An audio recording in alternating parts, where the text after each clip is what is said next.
धाकड़ खबर, बेखौफसुमा बेबाक अंदाज।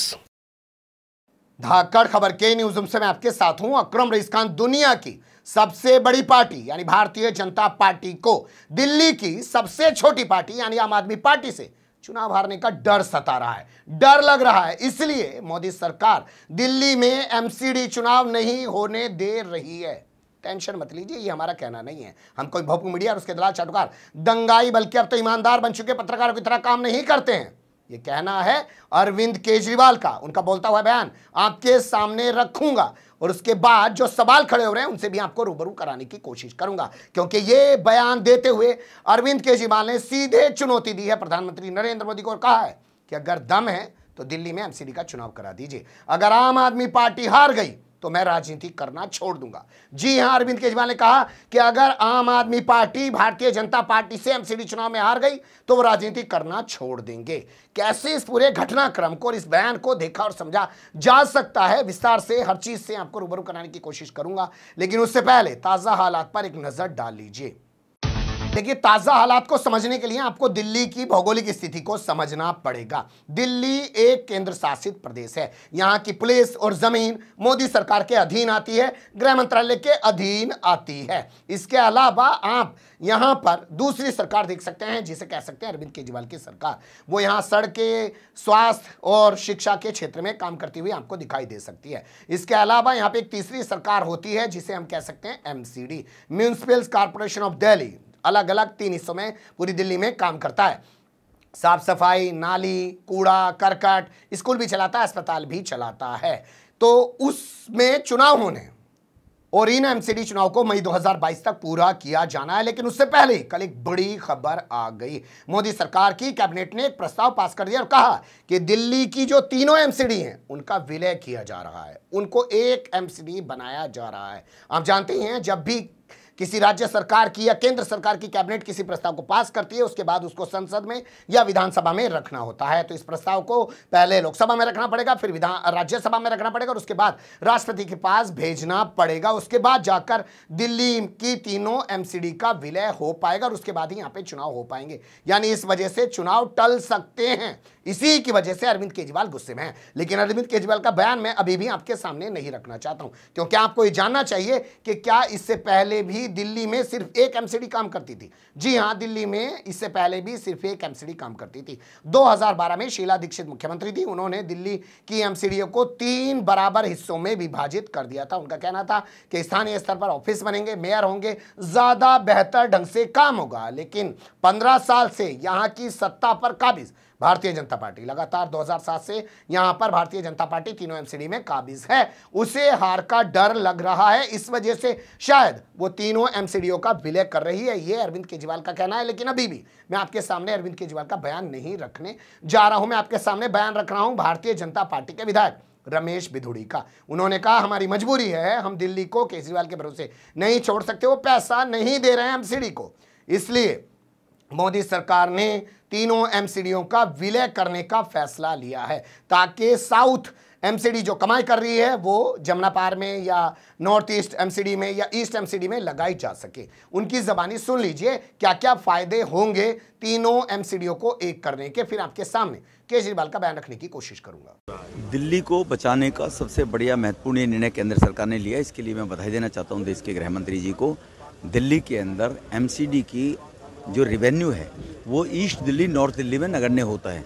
उन कर्मचारियों को सैलरी नहीं मिलती, आधे टाइम बेचारे हड़ताल पर रहते हैं, विकास में बाधा डलती है। साउथ दिल्ली एमसीडी से रेवेन्यू ज़्यादा आता था। शीला दीक्षित ने पहले अपने कांग्रेस की इंटरनल लड़ाई के कारण इनको अलग अलग 3 कर दिया था कि आधिपत्य किसी एक नेता का ना रहे, कांग्रेस का, शीला की ही चलती रहे। तो उसके कारण से केजरीवाल ने 13,000 करोड़ रुपया एमसीडी में जो लगना चाहिए था, एमसीडी के ग्रांट का पैसा दिया नहीं।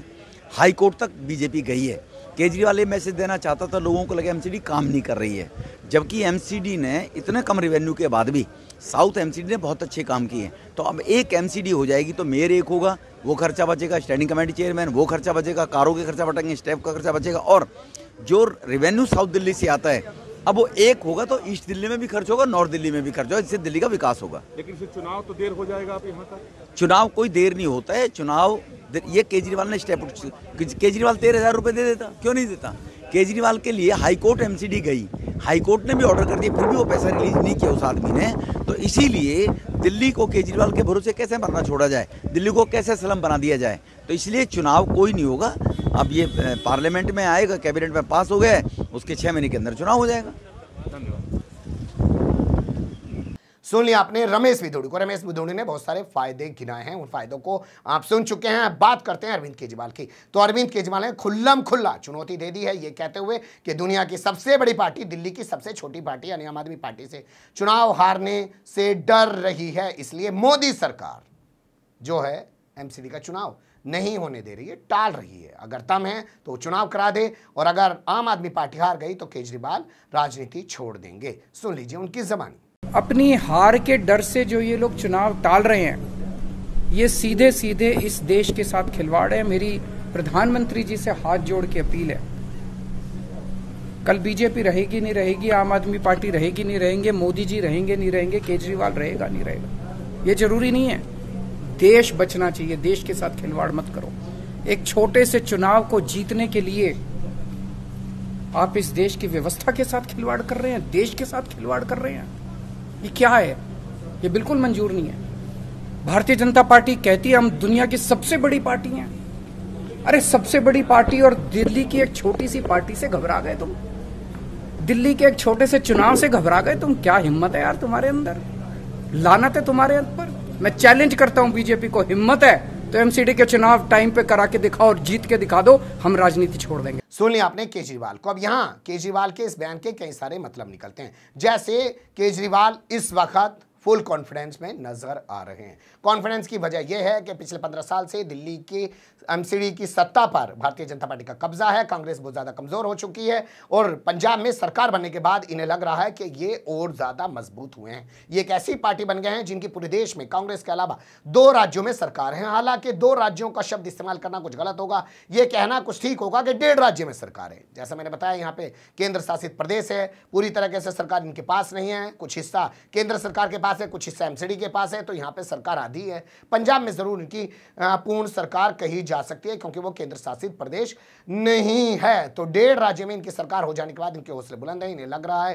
कि अब ये यहाँ शानदार जीत दर्ज कर सकते हैं। तो इनकी इसी जीत से घबराकर मोदी सरकार, केंद्र सरकार चुनाव टालने की कोशिश कर रही है, और उसी के चलते उसने ये विलय करने की कोशिश की है। इनका डर इस बात को लेकर भी है कि अब जब इन्होंने विलय वाली बात कर दी है तो इसके बाद हो सकता है जब राष्ट्रपति से प्रस्ताव को मंजूरी मिल जाए तो उसके बाद चुनाव आयोग को जिम्मेदारी दे दी जाए कि वार्डों का नए तरीके से परिसीमन होगा, नए वार्ड बनेंगे, नए वार्डों का गठन होगा, उसके बाद जाके चुनाव होगा। यानी कि लंबे समय तक मामला अटक सकता है, और उसके आड़ में भारतीय जनता पार्टी और कोई खेल खेल सकती है। आप जानते ही हैं 2020 का विधानसभा चुनाव रहा हो चाहे 2015 का विधानसभा चुनाव रहा हो, केजरीवाल के सामने भारतीय जनता पार्टी दाही का आंकड़ा भी पार नहीं कर पाई है। 2015 में जहां 3 सीटों पर पहुंची थी, और 2020 में गली गली में अमित शाह के घूमने के बाद भी 8 सीटों तक ही पहुंच पाई, 10 का आंकड़ा भी पार नहीं हुआ। इसलिए शायद बीजेपी भी सच में इन चुनावों को लेकर डरी हुई है, और अब उसने फार्मूला निकाला है कि तीनों एमसीडीओ का विलय कर दिया जाए।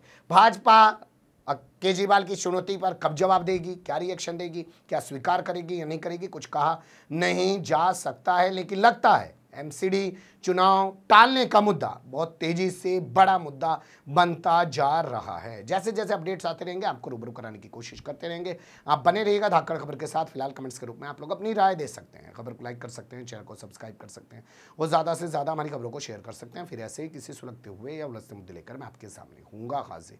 फिलहाल अभी मुझे दें इजाज़त।